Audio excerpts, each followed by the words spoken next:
Is this the year when an outsider will finally crash the stranglehold of Republicans and Democrats? I sure hope so. Only one third party will be on the ballot in all 50 states, just one, because to get on the ballot requires lots of money and people filing forms, getting signatures, lots of them. And that one party is, of course, the Libertarian Party, which this show considers the sensible party because libertarians respect limited government, and that's what made America possible. Joining me now are Governor Gary Johnson and his vice presidential pick, former Massachusetts Governor Bill Weld. So I congratulate you both. Thank you. But you've run before. You got less than 1%, slightly less last time. This is going to be different? Last time, no national polls. So this time, already 3 national polls, 10, 11%, big difference. Somebody told me that when you have national polls and you've got the main party candidates and any third party, they can get 10%. There was one poll where D's Nuts, I think, got 10%. I think if Mickey Mouse were the third name, Mickey would get 30%, but Mickey's not on the ballot in all 50 states, and this is the dream ticket for me. Beyond my wildest imagination, Bill Weld is my running mate. Why? He doesn't look like a dream to me. No, not a dream. 2 ex-Republican governors. Well, you know, we're a certain type of governor. We were rated the 2 most fiscally conservative governors in the United States. We overlapped. My second term was his first term. So we've known each other for 20 years, and we see it the same way. And we don't buy the dog food that either party is selling. We don't buy the government making decisions for people in their private lives, part of the Republican Party platform, and we don't buy the Democrats' penchant for spending money that we don't have. I like that you go first to fiscally responsible. That's the biggest issue. The spending keeps going up. Size and role of government is the biggest issue, for sure, for both of us. People say, well, you're just going to get Hillary elected, though I notice on these first polls, you take equally from Republicans and Democrats. Actually, in these first polls, the fine analysis is more votes from Hillary. But at the end of the day, I think it's from both sides. And keep in mind, 50% of Americans right now that are registering to vote are identifying themselves as independent. Where is that representation? I happen to think it's libertarian. It's just that people don't know it. So the opportunity here coming out of this convention is the opportunity really to tap into 30 million Americans that haven't identified. I got a tweet from someone named Neil Ernargens or something asking about you. I have no idea who he is or what he stands for, but I'm seriously considering voting for him. That people don't know. So you now are going on TV. People are getting to know you. And clearly you are an important enough candidate and real when Donald Trump attacks you. Here's Trump right after you got the nomination. Gary Johnson got 1% of the vote last time. I watched that whole situation. It was really pretty disgraceful. I think it's a total fringe deal. You're a fringe deal. Spot on. Spot on. I mean, really, we are totally fringe. Small government, fiscally conservative, socially liberal, 2 Republicans serving 2 terms each in heavily blue states.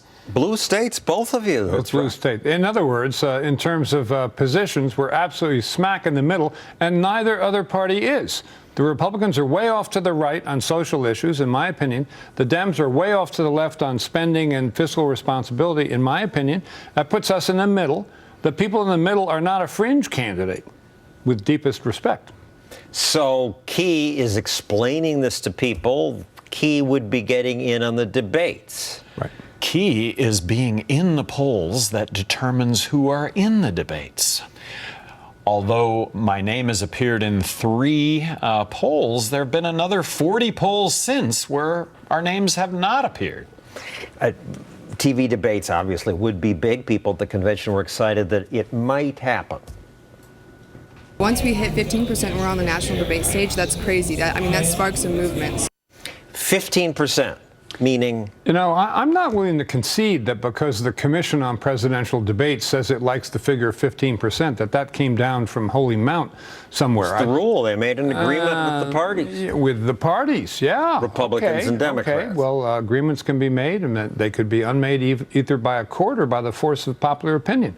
And if the national polls keep saying that 25% of the people in the United States don't like either party and a majority disapprove of each major party candidate, maybe we should consider my analysis, which is that the two parties are a duopoly and they're locked in a kind of a death spiral, and their major enterprise seems to be to slander the other party as opposed to coming forward with constructive suggestions. And outspend the other party. But you sound like you're giving up on the idea of getting 15% in the polls. No. I'm just saying that's not written in Holy Writ anywhere.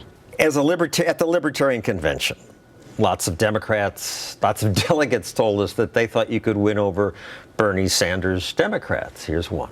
Bernie and Johnson have a lot of the same stances on some issues. Do you want to spend us broke? No, the I Side With website, which, you get online, take the quiz, answer 60 questions, get paired up with the presidential candidate most in line with your views. I'm in line most with myself, but next in line is Bernie Sanders at 73% because of the whole social side, legalizing marijuana, let's stop dropping bombs, women's right to choose, marriage equality. Yeah, I have a lot of exposure to millennials, partly through own kids and partly through young people in my law firm and other businesses. And to them, personal freedom and liberty is much more important than the fine points of their salary. So if you said to them, you can either have personal freedom and liberty and make your own life work choices, or you can have $6,000 more a year or $16,000 more a year, they wouldn't hesitate. They'd throw the money right out the window. All right, but you talked about agreeing with Bernie on not going into all these wars. I wonder about you, Bill. And in 2004, you declared Bush had proven himself in the global sphere. We face grave responsibilities. I think he has grown in office. Sounds like you support going into Iraq. Yeah, no, that Iraq thing has turned out to be one of the worst mistakes ever. It's destabilized the Middle East. It's destabilized the relationship between Sunni and Shia. So it's turned out to be... You've changed your mind about... Well, I wasn't exactly there waving flags when the invasion occurred. I wasn't in office. But in retrospect, in the Middle East and throughout any Sunni and Shia countries, it's been a disaster. One more pushback. On guns, you propose some of the toughest gun laws in the country. I personally have never been in favor of a ban on a particular type of weapon unless it's a weapon that can fire a tactical nuclear warhead or something like that. There are a lot of bills kicking around in Massachusetts. I've been a hunter my entire life, a gun owner my entire life. I really have considered myself a Second Amendment guy my whole life. Why'd you pick him? He's not thought of by us libertarians as a libertarian-ish Republican.